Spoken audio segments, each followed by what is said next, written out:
Radiolaria. Mind-blowing. One cell makes those fractal traps? Yes, Radiolaria are one of nature's most mind-bending flex moves. A single-celled organism, no brain, no blueprint, just chemistry and physics, and it builds those impossibly precise geometric lattices out of silica. Basically glass. A few things that make them even more wild. The geometry is self-organizing. The cell doesn't plan the structure. Surface tension, ion gradients, and protein scaffolding interact to produce forms that look like they were designed in CAD. Icosahedral symmetry, geodesic domes, nested spheres, all emergent. They've been doing this for roughly 500 million years. The ocean floor is literally blanketed in their fossil shells, called radiolarian ooze, kilometers deep in some places. Ernst Haeckel made them famous. His 1904 book Kunstformen der Natur illustrated hundreds of species in obsessive detail and directly inspired Art Nouveau architecture. Basically, a microbe invented a design movement. The trap framing is interesting. Those spines and lattices are partly for buoyancy control, partly for catching bacteria and algae that drift into them. So yes, a glass cage built by a cell, to catch other cells. The deeper strangeness: there's no nucleus giving orders for most of that construction. Morphogenesis happening at the subcellular level, one ion at a time. Evolution stumbled onto fractal geometry before humans had a word for it. So the evolutionary process was just trying different combinations of chemical excretions until one just interacted with the environment to produce these fractal catamaran traps. Yeah, exactly, and trying is doing a lot of work there because it's so much more brutal and dumb than that word implies. No intent, no direction. Just random mutations in proteins that govern silica secretion. Some shapes happened to let the cell survive and reproduce slightly better. Everything else died without passing on its recipe. Over and over, for hundreds of millions of generations. The design is just the graveyard of everything that didn't work. What's philosophically vertigo-inducing is that the environment was doing half the work. Physics constrained the possible shapes. Silica under those conditions wants to form certain geometries anyway. So evolution wasn't searching infinite space randomly. It was exploring a landscape where certain solutions were already kind of waiting there. Geodesic forms are mechanically efficient, so natural selection and physics were pulling in the same direction. The catamaran framing is sharp actually. It's a stability problem. A cell floating in open ocean needs to not sink, not get eaten, and intercept food. Those lattice structures solve all three with one shape. Maximize surface area, minimize mass, create turbulence that catches particles. The wild implication: given similar physics and similar problems, you'd probably evolve something similar again. That's convergent evolution. Life keeps discovering the same geometric solutions because the universe has preferred shapes. It's less random explosion of creativity and more like the shapes were always latent in physics, and life just found them. Is it correct that each species produces a different shape? Yes, broadly correct. Each species has a characteristic skeletal form, and that's actually how paleontologists identify them in the fossil record. Find a particular lattice geometry in deep-sea sediment, you can date the layer because certain species only existed during certain geological periods. But it's a bit more nuanced. Within a species there's variation. The same species won't stamp out identical copies. Developmental noise, environmental conditions like temperature and silica availability in the water can affect the final form. More like a family resemblance than a blueprint. The taxonomic groupings are themselves shape-based, which creates a bit of a circular problem. Scientists initially classified Radiolaria largely by morphology, so species in Radiolaria is messier than in, say, mammals. Genetic analysis has been reshuffling the taxonomy considerably. Some shapes are convergent. Distantly related Radiolaria independently evolved similar lattice structures because physics keeps pulling toward the same solutions. So identical-looking shells can be from completely unrelated lineages. There are over 10,000 described species though, so the shape space they've explored is enormous. Spiky, smooth, single sphere, nested spheres, conical, cylindrical, branched.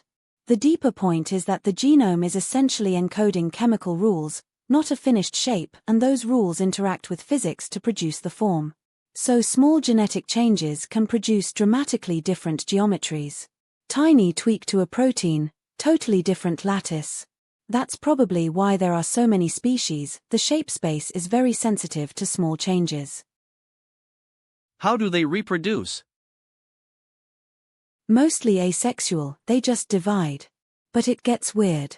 Standard mode is binary fission, the cell splits in two. Each daughter cell then has to build a whole new skeleton from scratch.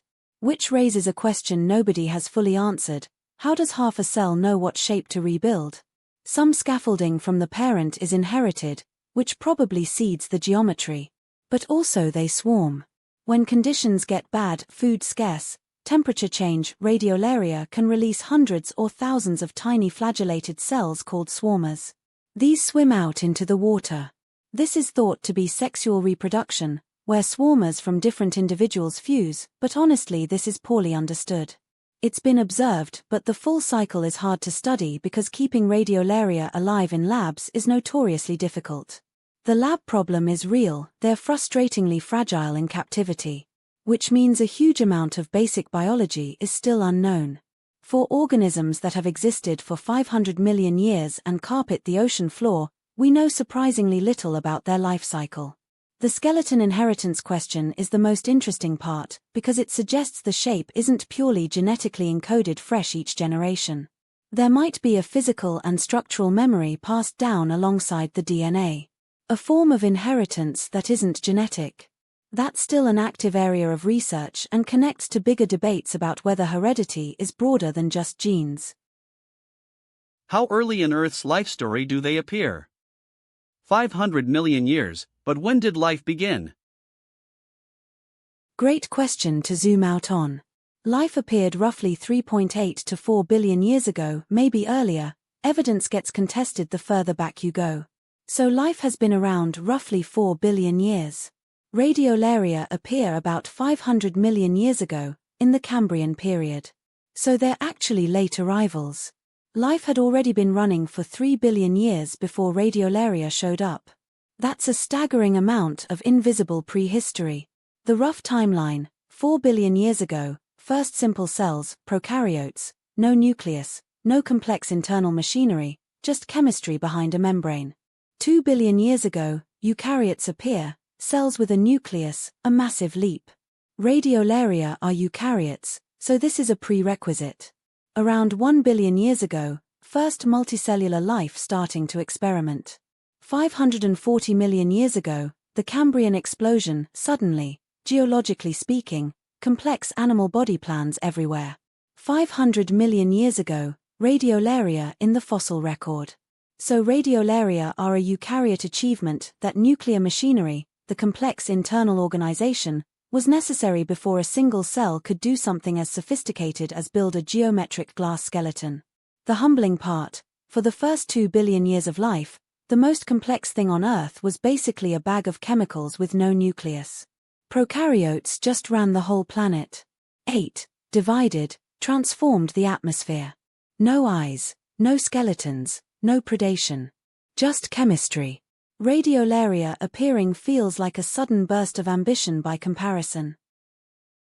They are kind of a direct way to see how physical reality is frozen waves of energy. Yeah, that's a genuinely profound way to put it. The silica skeleton is essentially the cell's chemistry frozen in time, a snapshot of molecular forces, ion gradients, surface tensions, all these dynamic energy flows crystallized into a permanent geometric record. You're holding the shape that those forces preferred. And that's true of all matter really, but Radiolaria make it unusually legible. The form is so geometric, so clean, that you can almost see the underlying physics directly. Most living things obscure this, flesh and complexity hide the machinery. But a Radiolarian skeleton sitting under a microscope is almost like looking at a diffraction pattern, the wave made visible as structure. There's a physics concept that resonates here, the principle of least action. Physical systems don't explore all possible paths, they settle into the path of least resistance, minimum energy, maximum stability.